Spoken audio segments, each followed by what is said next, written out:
Welcome to the Rim Brake Rodeo. We hope this video helps. You start by securing power and refrigerant so the job is safe. Disconnect the negative battery terminal because you will be working near sensors and the compressor clutch. Next, recover the refrigerant with a certified A/C machine. Technicians require this and it prevents harm. Once done, raise the car and support it with jack stands. Remove the engine cover if present. Then loosen and remove the drive belt and any accessory brackets that block compressor access. This exposes the unit for disconnection. You now isolate and free the compressor. Label electrical connectors, then disconnect the clutch wire and sensor lead so you don't mix them up during reassembly. Next, unbolt the A/C refrigerant lines at the service ports or receiver/dryer.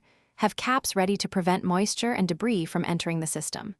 Then support the compressor with a jack or hand, remove the mounting bolts, and lower the unit slowly. This preserves any residual oil and prevents strain on adjacent hoses and brackets. You finish by installing the new compressor and restoring the system. Pour the specified amount and type of PAG oil into the compressor before mounting, because oil balance affects lubrication. Torque the mounting bolts to Honda specs. Replace the receiver/dryer and all O-rings, then evacuate the system for 30 to 45 minutes to remove moisture. Recharge to the specified refrigerant charge, start the engine, and run A/C while checking pressure, clutch engagement, and for leaks. If the clutch doesn't